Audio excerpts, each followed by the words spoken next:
The Sportsman's Alliance of Maine welcomes you to Conserving the Maine Outdoors on Legacy 1160 WSKW. Now, here are David and Mike. Welcome to Conserving the Maine Outdoors with Dave and Mike. And Thor. And I'm going to get to that in just a minute here. Thor. So some of you folks may be wondering why in the world I'm wearing this. And I'll get to that in just a second. You want to introduce yourself? Yeah. Bud? Hey, welcome. We've had a couple of weeks off here, actually. Sorry we did repeats of our old shows, but we need a little time for the holidays. Yeah. I'm Mike Shaw, and welcome back to Conserving the Maine Outdoors with the Sportsman's Alliance of Maine. You can join us at sportsmansallianceofmaine.org. And I will mention, I was at Cabela's, and I got some really good discounts from being a member. Oh, excellent. For your listeners out there, what he's talking about is when you become a member, you're eligible for very significant discounts at Cabela's. And some of the folks that have gone down there saved enough for a lifetime membership to the Sportsman's Alliance. Every year. Sort of everything in between. Yeah, every year I save enough for So if you're out there and you're listening and you want to save a little money and belong to a good outfit, then join the Sportsman's Alliance of Maine at sportsmansallianceofmaine.org. So let's get to this getup I have on and this hammer I'm carrying. So during this COVID crisis, this pandemic, sometimes when school's out, one of my staff, Ashley, brings her kids in, and one of her kids, Sean, he's just a great kid, and him and I really connect. But we do a theme day, and it might be where the color coding, we all wear the same color. Or Becky, what was some of the other ones? Twin day. Twin day, so we all dress alike. Sport. That's right. And so they bring a sheepdog in to be David's twin. Oh, wait a minute. That's what this hammer's for. So today is Superhero Day. And Sean asked me what I was going to wear, and I said, Sean, I don't have any costumes like that. And he said, oh, we'll bring you something. So, folks, my staff thinks I'm Thor. Mythology, Thor is like, he's a stud. Oh yeah. Oh yeah. He's the god of thunder and real tough guy, and he carries this gavel around, this hammer, and this hammer actually belongs to me. A little quick story about that. Now, but first of all, because there's going to be video, but we get radio going here. Yeah. So you go ahead and use that hammer. So. Oh yeah, yes. This thing's a beast. Yeah, This is solid beach. Yeah. And when I was a chair of the taxation committee, Don Simino made this for me because I was a logger. I still do some logging now for over 30 years, and he thought the theme would be good to make it out of a rough piece of beach. And I literally used this in the taxation committee. That's nice. Wow. Yeah. They call me the gavel. hammer. They call you the hammer. So better than being called the beach. That's right. Or a son of a. So this is a shout out to Sean, man, and Ashley and Lisa. Thanks, because I couldn't have thought of a better god of mythology to be than Thor. And so you guys are going to be living with this ego trip for a while. Yeah. Oh boy. So we do have a good guest, and I'm going to peel off some of this stuff because it's really hot in the studio. But anyway, we have a guest on the radio, Matt Dunlap, former Secretary of State, now Maine State Auditor, and we're going to be talking about a very serious issue. A state representative, Representative Falkingham out of Winter Harbor, has filed a federal lawsuit challenging, actually suing the Secretary of State, claiming that a provision in state law and in our state constitution to require qualifying signatures to be the circulator of qualifying signatures for citizens' initiatives and people's vetoes to be a Maine resident and a registered voter.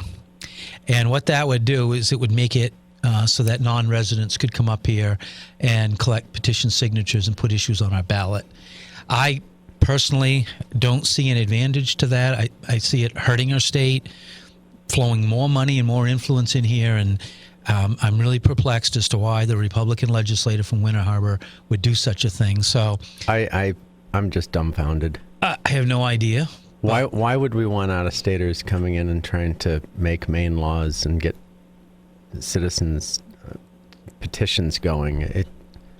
It's it's perplexing. Well, a little state like Maine will get governed by California and New York is what it amounts to. Oh, no, I understand that side of it, but why would a Maine state legislator I know. It's want shocking. to? It's just Stunning. But, it's stunning. I'm a total loss for words. Yeah. One of the first calls I made when I heard about this lawsuit, because the law that we'll be talking about a little bit later was written by Sam, Yeah. that strengthened that law and really kept the out-of-state people out of Maine. This was getting abused in the recent past. So I made a call to Matt, who I see to be as close to an expert on this issue as anybody I could find in the state, and he really filled in some sort of gray areas I didn't understand. And so, Matt, welcome to the show. Let's talk a little bit about the history of that state constitutional amendment, some of its history, and why it's important to the state. So welcome to the show. Thanks for having me on. It's always, as a life member, I appreciate the work that you guys do. Well, you held my job too, Matt. You were executive director of SAM for a while, and yeah. And the smartest thing I did, the best thing I did for the Sportsmen's Alliance of Maine was coaxing Becky Morrell over to be. That's right. Yeah. David pointed at Becky before you even said it. Yeah, everybody in the room looked over at Becky when you said that. They didn't look at me, Matt. They looked at Becky. Good for you. Yeah. She came highly recommended, if I remember right. Yeah, no, she's been great for the members in the organization, and wicked proud of her. So. Good for you, Beck. So Matt, let's get into this issue that Representative Falkingham seems to have made his personal mission in life. Well, I think in order to really understand it, you kind of have to try to get your head around what the problem is that Representative Falkingham sees and is trying to solve. And, this goes back to this past year when you had President Jackson had sponsored the legislation that included the presidential election and primary to be conducted using ranked choice voting. Now, without getting into the history of ranked choice voting, suffice to say that the Republican Party really hates ranked choice voting. And yeah, I agree with that. Yeah. And it's not. It didn't start out as a partisan issue. It kind of became partisan, partly because Congressman Poliquin lost his re-election bid through ranked choice voting, and how Congressman Golden was elected in the second round, and circumstantially, I think the Republican Party will see ranked choice voting as an existential threat until that day when they win an election using it. So that's the backdrop, without getting into the weeds about it. So the Republican Party filed an application after Governor Mills allowed that provision around the presidential election use of ranked choice voting to go into law without her signature this past January, a year ago. And so it wasn't going to take effect until 90 days after the adjournment of the second regular session. And so the Republican Party started a People's Veto Initiative. And in order to have a stay put in that law and have the voters vote on it up or down, which would have happened this past November, they would have had to have gathered something like 64,067 signatures in order to stop the law from going into effect. Now, they hit some real hurdles. You mentioned the pandemic. Session was scheduled to adjourn in about the middle of April, and then the governor declared a state of civil emergency on March 15th. The legislature adjourned, I think it was March 18th, and now all of a sudden they were working on a much different clock. And despite that, they engaged in some pretty heroic work, and they submitted what they claimed to be about 72,000 signatures to our offices on June 15th, which was the 90th day after the adjournment, after the second regular session. June 15th, no, it was not June 15th, I think it was May 15th, which was 90 days. So we had until June 15th to certify it. We certified they didn't have enough. We found a few fairly significant issues around people not being registered to vote in the towns that they say that they lived in. And more to the point of this legislation, this lawsuit that Representative Falkingham is pursuing, we had a number of circulators that were not registered to vote in the towns that they lived in. One in particular, who had gathered something like around 800 or 900 signatures. We had disqualified all their signatures, and the Republican Party said, no, they are registered to vote. And they went to court, and they sued, and the court remanded it back to us, which gave us a little bit more time. And we went back and we looked, and it was a bit of a head-scratcher, David, because, in fact, the person was registered to vote, but they were registered to vote in the town of Peru. And we went into the databases, and it was very confusing. This was an individual who had probably moved about 6 or 7 times in the last 10 years, registered to vote in every town that they lived in. In this particular circumstance, though, they were registered to vote in the town of Peru, but the year prior, they had moved and gotten married and updated their driver's license to reflect the married name and their new address. So, there's a lot of ways that you can establish residency, and one of them, of course, is registering to vote, but also updating a driver's license to a new community and changing your name to reflect that is an establishment of residency. This is where they ran afoul of all of them. These were the signatures, by the way, that made the difference as to whether or not they were going to be certified or not. So I think this is really the crux of the litigation. And, I had a number of radio interviews with Matt Gagnon on WGAN about this. And he was really pressing in on this. He's like, look, why are you pursuing this? Look, they got all these signatures. Why not just, affirm it and let the people decide? And I finally doubled down on him, and I said, look, never mind ranked choice voting.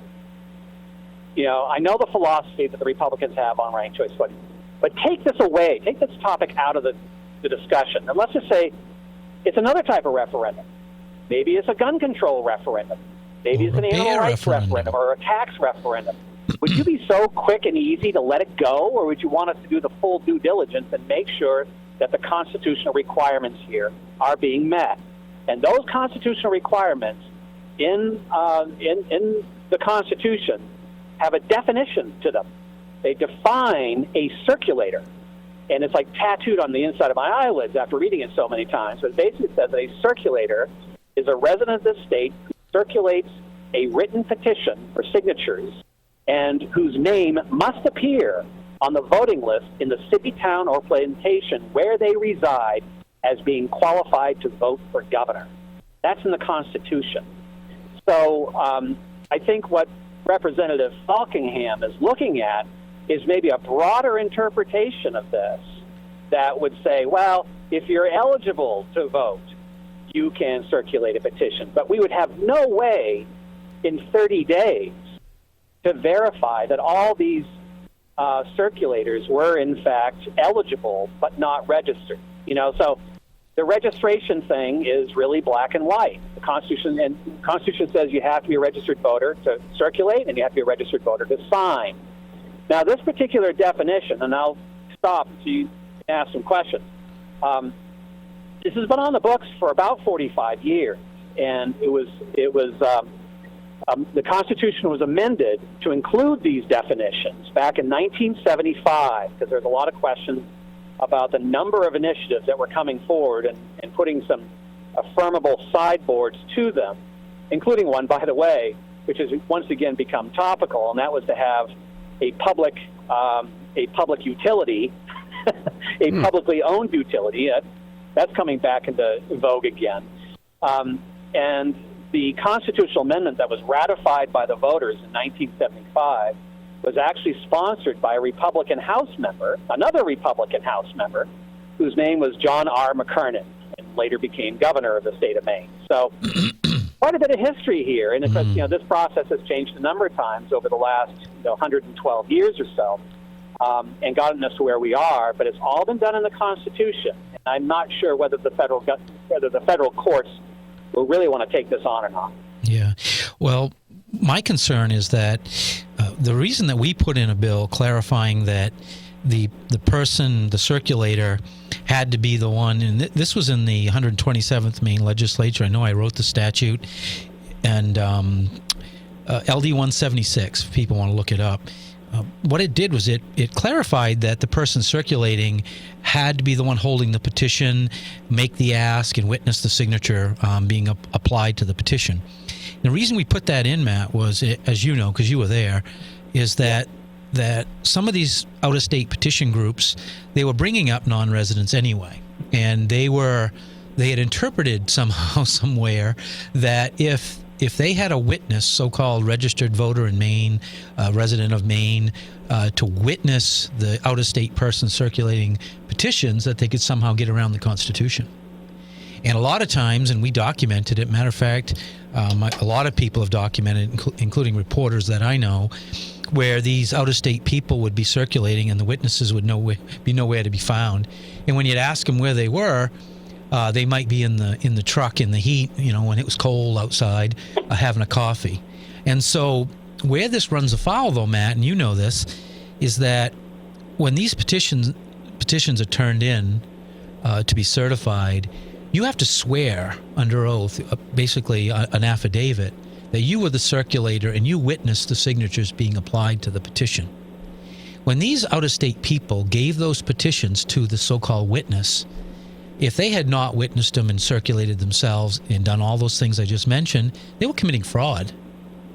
And so not only did it clarify and clean up this problem, it also really assisted these so-called witnesses from being convicted of a serious crime in Maine.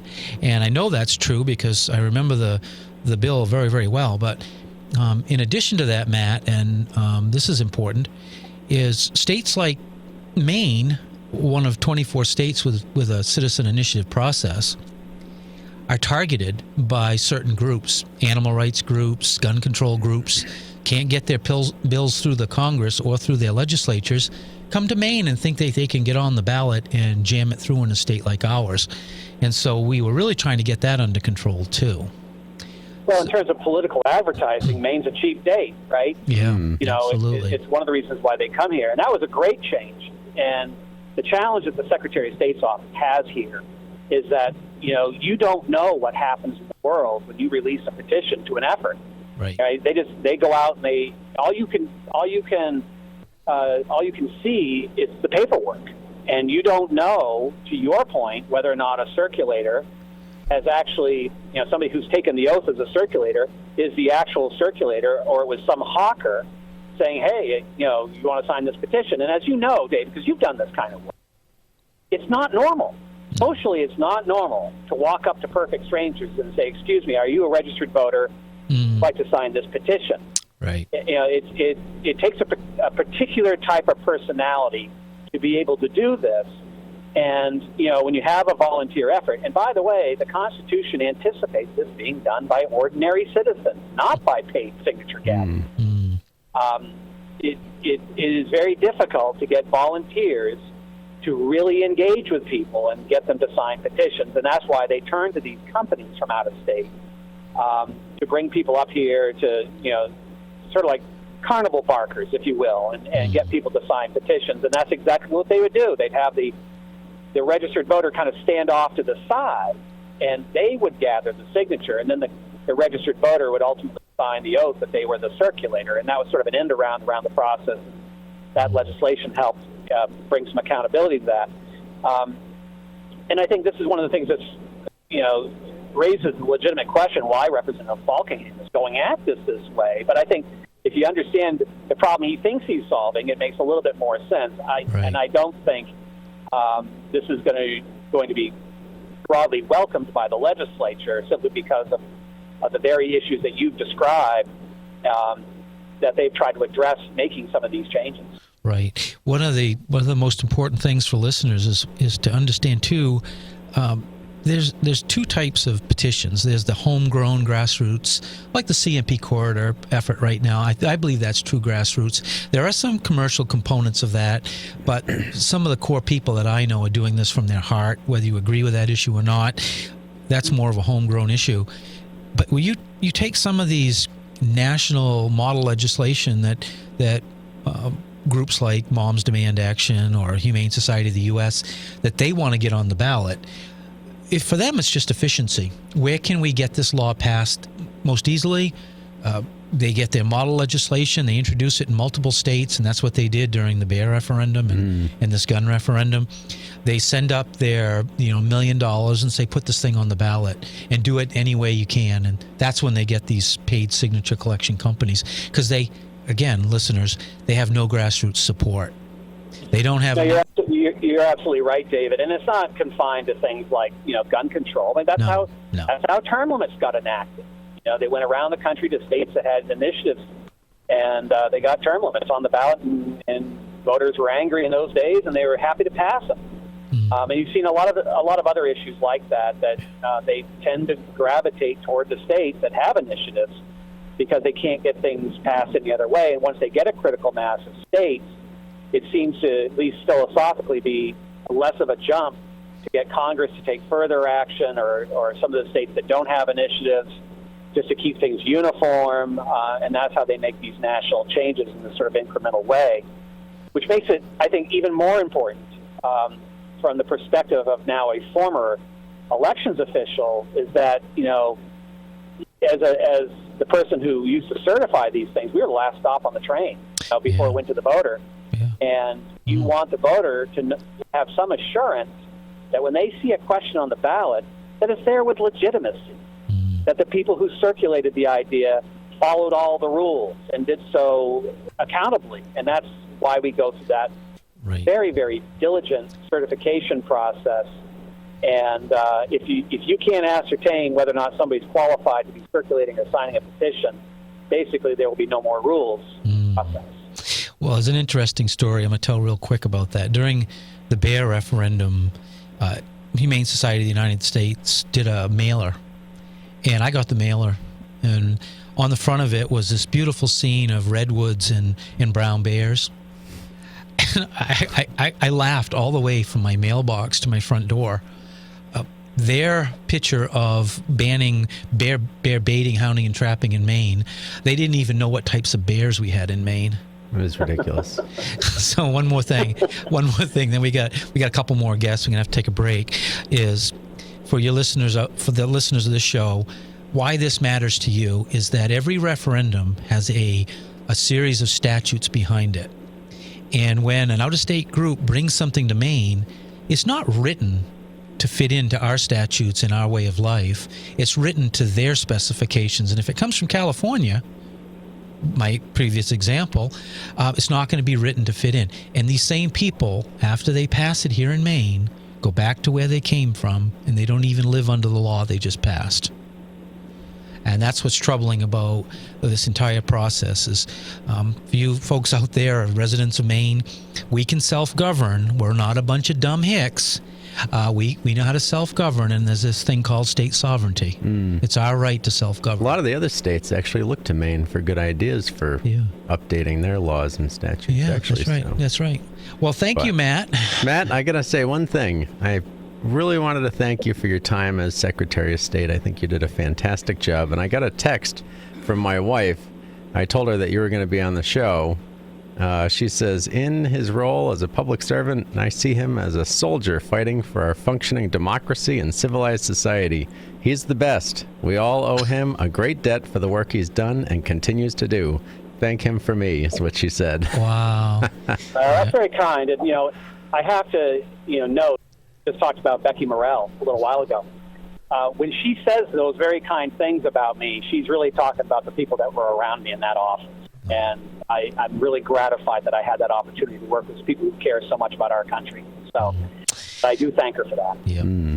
Well, you just proved to me that what I thought was true, Matt, and Mike, was that Mike Shaw married up. I did, absolutely. With that, thank you, Matt, and thanks for your service to the state. I'll see you over at the State House. Thank you, Matt. Thanks, guys. All right. With that, we're going to have to take a quick break, because if I don't take this sweatshirt off, you're going to start seeing the beads of sweat coming down my forehead. With that, we'll be right back. Conserving the Maine Outdoors will be right back. Conserving the Maine Outdoors is back. Here's David Trahan. Welcome back to Conserving the Maine Outdoors with Dave and Mike. Well, Mike, I got my Thor hammer back in my hand here. We got a couple more guests, and I'm It's moving. really not about the guests, though. It's about keeping you in line. Yeah, we gotta switch seats here. Okay. Well, he's got I a gotta Thor use hammer on his arm there. Always with me. Yeah. he's Some got a people hook. say I have a pretty serious left hook too. Yeah. Well, Anyway. well, we won't go there. This world of political correctness. I will I'm have just to gonna mention dodge this that one. this is a production of the Sportsmen's Alliance of Maine. If you'd like to become a member, you can join us at the website over here, sportsmansallianceofmaine.org. You can call the office, and you can check us out too on Facebook and on the radio, all sorts of places. And we do have some great sponsors too. Yeah. Poland Springs, LL Bean, Waste Management, Wyndham Weaponry. Hamlin Marine, Yeah. Cabela's. Did you say Waste Management? I did, yeah. Yeah, boy, they've been very good to us. Yeah, Yeah, we they're got some excellent. great sponsors. All those companies are fantastic. So, anyways, So we have a couple of guests, and with the upcoming legislative session and a new Congress, we invited Lauren LePage, and I'll let her give her official title because I forgot to look that up. I think she's a regional legislative liaison for the NRA, and I'll let her give her official title here in a second.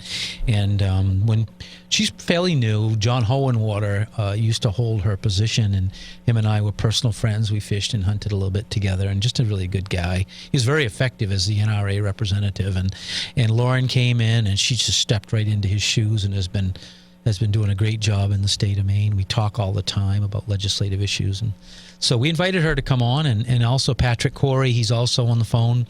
He's introduced Representative. Yes, Representative Patrick Corey. He's our go-to guy on legislation. He's introduced a number of bills for Sam and been very effective. He's been very effective and done a lot of work for us. We're on a more, what do you call it?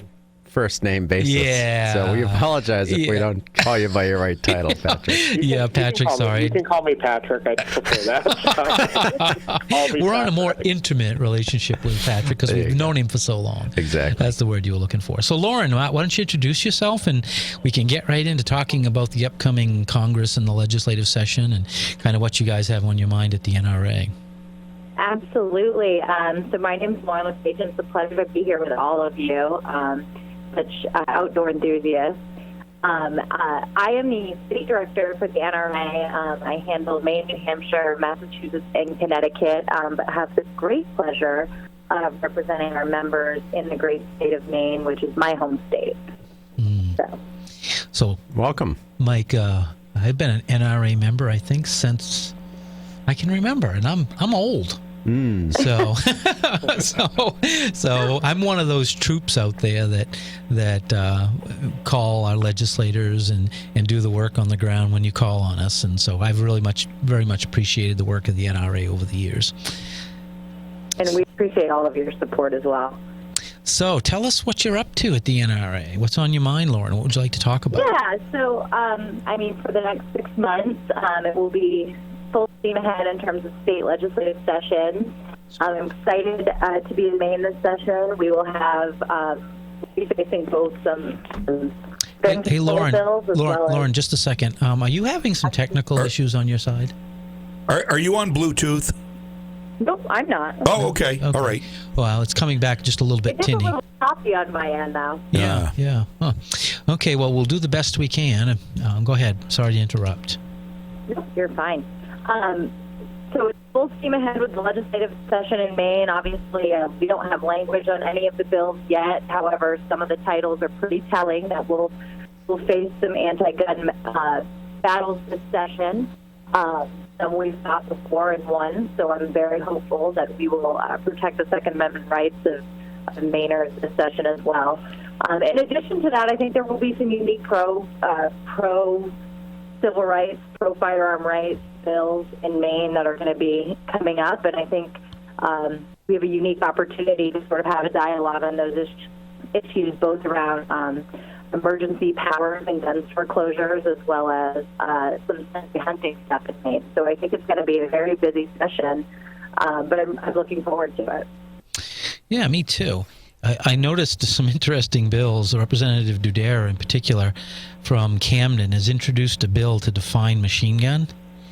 And I got a sneaking suspicion I know what that is. I think she wants to define machine gun to include what people call so-called assault weapons, semi-automatic firearms. And for people listening, a machine gun and a semi-automatic firearm are two different things. You got to pull the trigger every time you fire with a semi-automatic firearm. And I wouldn't even have a single gun left. 2/3 of mine would be gone. All my shotguns would be gone. But anyway, I don't know what's going to happen with that. But I got a sneaking suspicion it's not very good. I mean, obviously we don't have language for the bills yet, so it's impossible to comment on the actual content. We simply have the title, but certainly I think I can speak for all of us in this group that we're looking forward to stand in solidarity to ensure that the Second Amendment rights of law-abiding citizens are not hampered this session. Sure. There's some other bills, too, that concerning me. And some, like you said, we just haven't seen the language yet. But we just got done dealing with the red flag issue, and we navigated through that without actually passing a red flag bill. But you know how this business works, Lauren. They don't give up, and they'll come right back. And I'm going to be keeping our eye out for any state statute or amendments or provisions that would alter what we did last session to create a red flag bill. To me, that's one of the most dangerous bills that we could pass. It is basically flushing the Constitution down the toilet for gun owners. Absolutely. Gun confiscation without due process is an absolute non-starter. Yeah. And it's something that we have to keep a very sharp eye out for this session. Yeah. Due process is like a foundation of our existence in the United States. Yeah, it is the core of our judicial system. Yeah. Yeah. You have a right to face your accuser. You have right to representation. None of that is respected in a red flag situation. Somebody can come in and accuse you, and you have your civil rights taken away for a period of time. Sometimes it can be forever on an accusation that somebody thinks you're dangerous. When Which you could be fabricated. I mean, there's so many different scenarios you could think of where it could be complete fabrication. Yeah, it's really establishing the thought police. Your neighbors, if you have a dispute with them, they can all of a sudden say, "I don't like the way this person is acting, and I think you should take his guns away." Or domestic. I mean, it's just a slippery slope that's just frightening to me. So we'll keep an eye out for that, and we certainly work closely with the NRA, Gun Owners of Maine as well, to make sure that we keep an eye out for these things. Are there some hunting bills that you want to talk a little bit about, Lauren? Yeah, so we're looking forward to discussing two bills this session. One is... I think we lost you, Lauren. Are you still there? I'm still here. Okay, go ahead. You have me? Yeah, I got you. Okay. We have two bills this session that we're looking forward to discussing. The first is being put in by Representative John Andrews, and it is a bill to address the carry trading post closure that happened last April to ensure that under no means, when there is an emergency of the magnitude that we've seen with the pandemic or a civil emergency or anything like that, that people lose access to purchase firearms to protect themselves and their families in these kinds of situations. That bill is aiming to ensure that even during times of emergency that survival items, firearms are available for purchase for law-abiding individuals. We just want to make sure that they have safety and security in their own homes for themselves and their loved ones. So that's a big one that we're looking forward to discussing this session. The second one is addressing the private property rights of landowners as it pertains to Sunday hunting. And I know this has been a topic of discussion many years prior, but Maine and Massachusetts are the only two states left in the entire United States that have a complete ban on Sunday. Gone. Hello. I think we lost Lauren. Hello. Well, while you're trying to get her back on the line, right. Give her a shot again. Sounds more like a kind of a bad cell phone connection. Yeah. I think we lost her. That's unfortunate. Maybe try to give her a call back. Maybe it'll be better. Maybe she can stand by a window. Okay, while you're doing that, I'll introduce our next guest, Representative Patrick Corey, and he's introduced a firearm bill for us, an act to restrict Maine law enforcement participation in federal firearm confiscation or buyback programs without legislative approval. And we'll get into that. Welcome, Representative Corey, and let's talk a little bit about this bill and why you agreed to sponsor it and work with us on this bill. Well, sure. I mean, I think a big piece of it was when we were originally kind of looking at what Joe Biden was sort of putting up as his sort of firearms, related policies on his website. He, started to, use that sort of term assault weapon, or what he views as an assault weapon. I definitely view as a modern sporting rifle. We're just talking about semi-automatic, rifles. Yeah. What he'd like to do, or at least he says on his website, is, number one, create a gun buyback program where, you would essentially have Representative, can you just hold on? Yeah, can you hold on? Firearms back to the federal government, or. Well, hold on a second, Representative. I just wanted to make sure that we just got Lauren LePage, NRA representative, back on the phone. We'll get to her in just a moment so she can finish her discussion about the Sunday hunting bill. But let's let Patrick finish what he was saying about the bill he's introduced. Go ahead, Representative.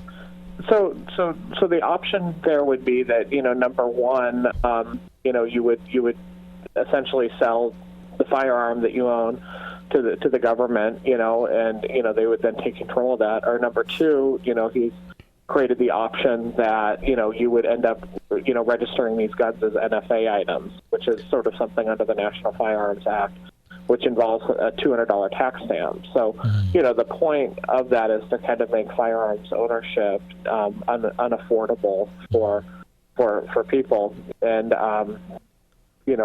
taking them away from people that currently own them.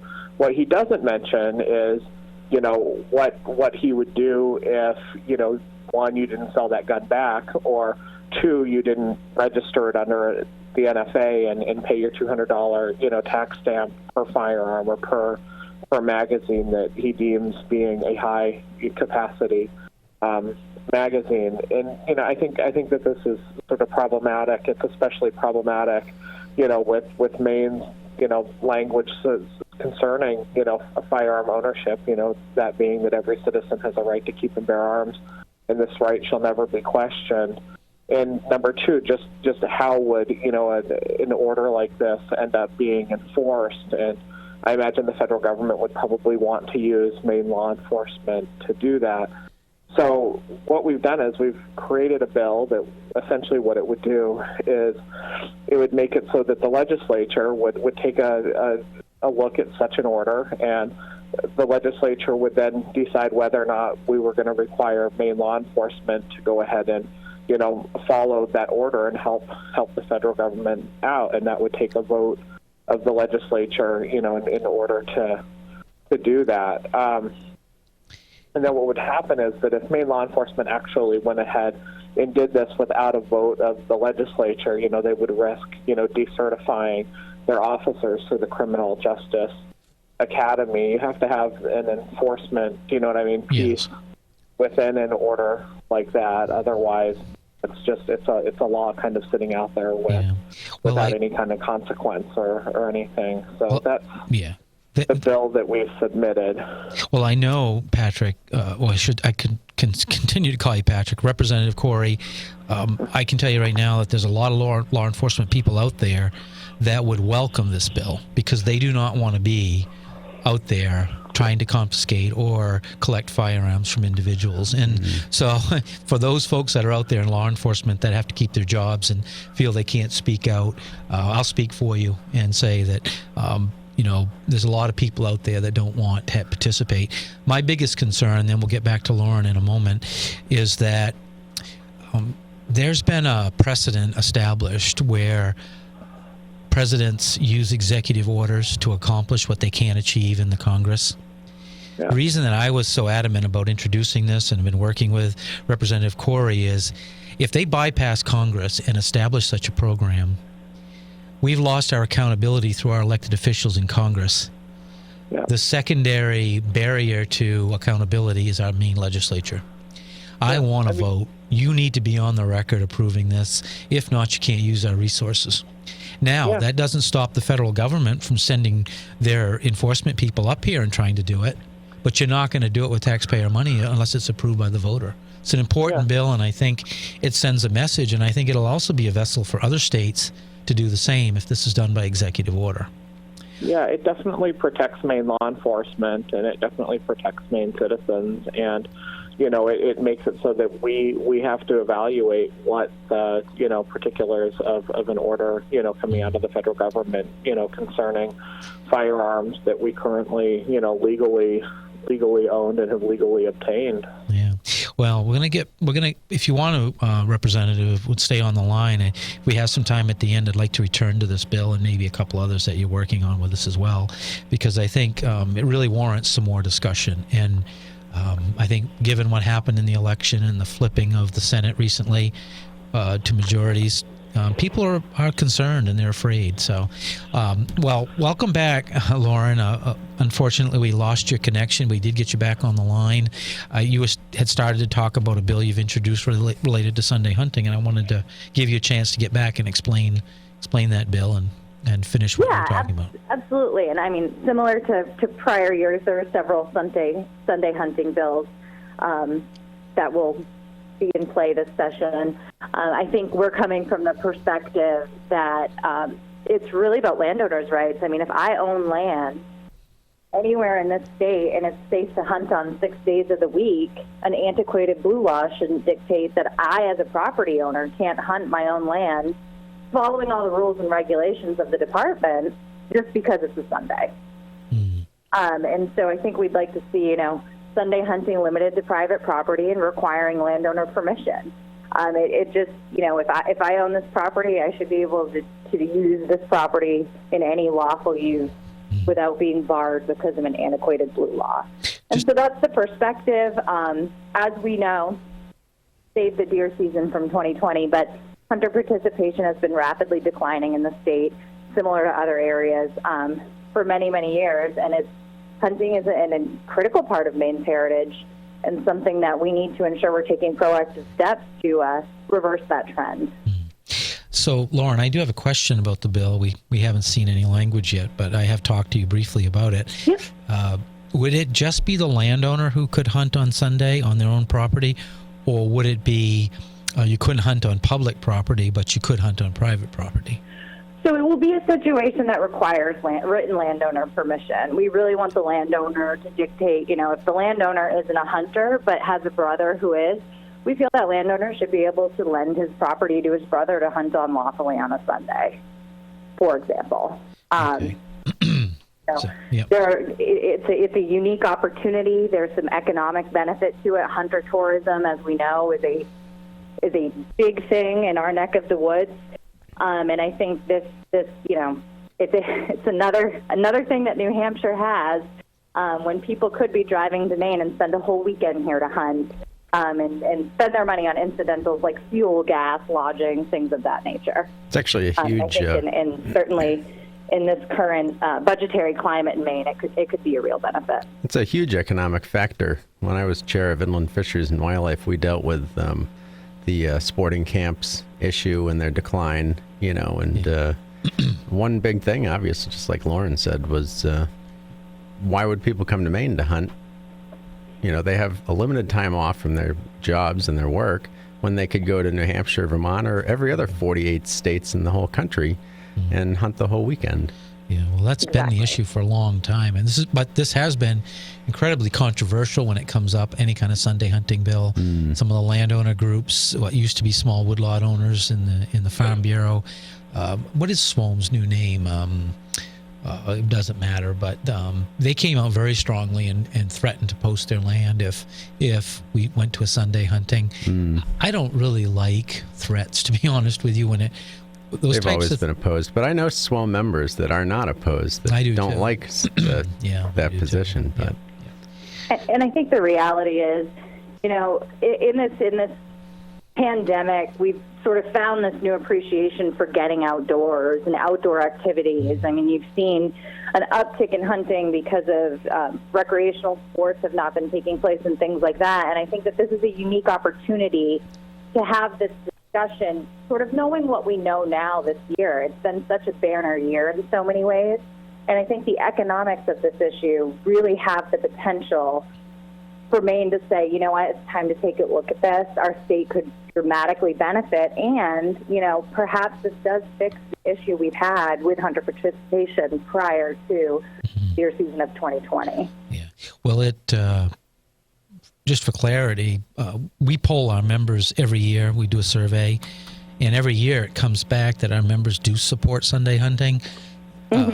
So we've been supportive. Our problem is that when we testify, groups like the Maine Professional Guides Association come in right behind us and oppose it. And I mean, they're business people and they oppose it for their own reasons. But it's hard when your own community is split and they come up right behind you and testify against something like this. And it's really complicated getting the issue even out of the committee. It is hard. And we're certainly committed to doing some coalition building, having conversations with all of the various interest groups, and certainly activating our members and making sure that their voices are heard on this. So it'll be a dynamic discussion in the legislature this session, but one that we are very committed to having. Sure. And hopefully prevailing in. Sure. Hey, on the other topic, actually, Lauren, when I was a state representative, I passed a bill that dealt with emergency powers. Actually, when there's a declared state of emergency, the bill that I got passed and wrote was you couldn't confiscate firearms during a declared state of emergency. This was shortly after Katrina and what happened down in that neck of the woods. But you might want to take a look back at my legislative record and find that particular bill, because I think there was a provision in there for that they can't ban the sale of ammunition and possibly firearms. It was so long ago that I forget now, but that may actually already be, to some extent, on the books in the state of Maine. So just not enforced. Yeah, when we dealt with the issue, there was some language. There was some exception language as it pertained to the federal licensed dealers that allowed for this sort of executive action to take place. Certainly after what we experienced in April with Kittery Trading Post. And not just Maine. I mean, this is happening in other states across the country. We now have some precedent to say this is not okay, and we need to just shore up that language in the Maine law to ensure that people's Second Amendment rights are not put at risk in the event of a state of emergency like we've seen over the past 9-10 months at this point. Yeah, it's interesting. I'm very intimate with this issue because during the pandemic, when shooting ranges and places like Kittery Trading Post, gun dealerships, were deemed non-essential, for almost a week, I was intimately involved in discussions with the administration, with Governor Mills, to change that, and we were successful in changing it. But in the future, I thought about it several times that it really depends on the administration. They get to be the king and say one way or the other whether your Second Amendment right is essential or not. And I'm glad you introduced the bill so we can have another discussion. But ultimately, it needs to be clear that if in a pandemic, and especially when people are out of work and they need money and they're stealing and crime goes up, I ought to be able to defend myself and my family. And if I need a firearm to do that, I ought to be able to get one. So yeah, I think it is important legislation. Definitely. So anyway, Patrick, would you like to join this discussion? Representative Corey, I should say, because you've been elevated to a new committee. You want to talk a little bit about that? Oh, Representative Corey, we must have lost him too. Yeah. Representative Corey has been put on the Appropriations Committee, and now he's on the most powerful legislative committee in the legislature. I'd like to think that the Taxation Committee was, because I chaired it once, but it's not. It's the Appropriations Committee. So, I guess we do have Representative Corey back. You want to talk a little bit about your new assignment in the legislative committee you're on? Oh, sure. So, I mean, I've been on a host of legislative committees since I've served. I actually sat on Inland Fisheries and Wildlife when Representative Shaw was the chair of it. Oh, I'm so sorry. I'm so sorry, Representative Corey. Let me see. Then I went to Criminal Justice and Public Safety for 2 terms where we dealt with a lot of firearms-related issues. And now I'm serving on Veterans and Legal Affairs, where we kind of deal with veterans issues, the Voting. different vices, so alcohol, Elections. marijuana, lottery. Yeah. But then we also deal with issues surrounding elections and voting, and then I'm serving on appropriations this time around too. And appropriations is where we look at the budget and bonding and how things get funded within state government. Well, I can tell you from experience, Representative, that's new and exciting, and it looks like it might be fun. But when you get at the end of the session and you're there till 2 a.m. for 2 weeks straight, dealing with financial matters, your brain's going to feel like mush. And so with that, we thank you for your service. We hope you keep your sanity through the entire process, because it is tough. It's amazing. At the end of the session, I'll be interested. We should have him back on the radio show. Yeah, see if he still likes it. He'll be back on Inland Fisheries and Wildlife next term. You'll have me on the show, so I can't even talk at that point. My brain will be mush. We'll have to keep slapping you side the head to wake you up. Oh, that's so funny. I always thought Inland Fisheries and Wildlife is such a really fun and good committee to serve on, and you do get a lot of good, important work done too. But it was at the same time, it was a lot less partisan and just a lot more fun, I think. Yeah. Than some of the other committees. It was a ton of fun. I remember when I got assigned to that committee, I was like, yay, I got my committee, right? And, I remember going to caucus afterwards, and, we were a Tuesday, Thursday committee then too, and for people that don't know, that's when the legislative session actually meets. And, I go to our committee, and it was at the very beginning, so I really didn't see the partisan stuff yet. And then I'd go to caucus, with my members that were on all the other committees, and I'd walk in, I'd be like, what is everybody so angry about? Well, I just didn't have any perspective, you know what I mean, of the types of sort of partisan battles that were in their committee, because Inland Fisheries and Wildlife, I mean, we pretty much, all agree about, how we should protect, our heritage and our traditions. So I want to throw this out there because we only have a couple of minutes left. Lauren, I know you're going to appreciate this, because I know that your dad's Governor Paul LePage, I know his administration was part of this. That's the only legislative committee where you can hold a black bear. It really is, isn't it, Lauren? That is true. Yeah, when they go out and the biologists would do some testing, some work in the bear dens, the committee was always invited to go along with it. And really, it's the one committee where you can hold a young black bear. Yeah. And the photos are always so great. Yeah, they are.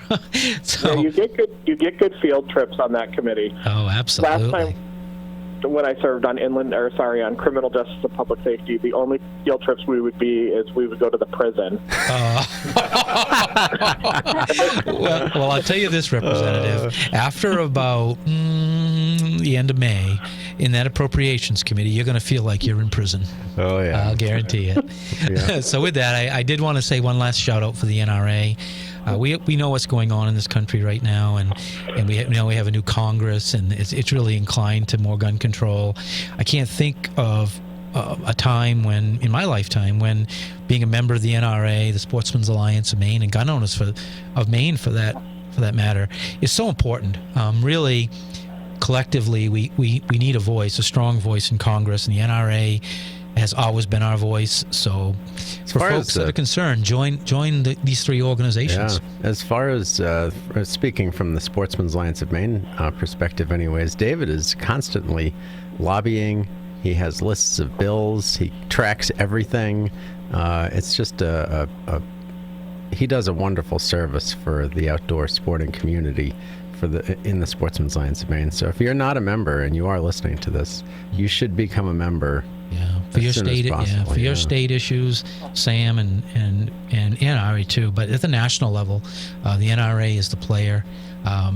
So with that, Lauren, thank you for what you guys do at the NRA, and and thank you. And I'd be remiss not to say it's been such a pleasure over the past couple of years working with you guys to ensure the rights of law-abiding Mainers are not infringed upon. And a special shout-out to Representative Corey, who I had the great pleasure of working when he was on the Criminal Justice Committee to, ensure that gun control did not become a reality. So thank him for all his help on that, among the numerous other sporting issues he works on. That's right.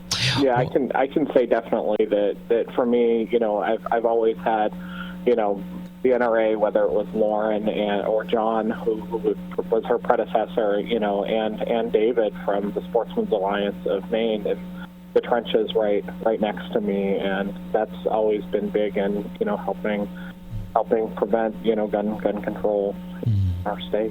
So. Well, with that, I've been told by the boss that we're out of time. The sheriff.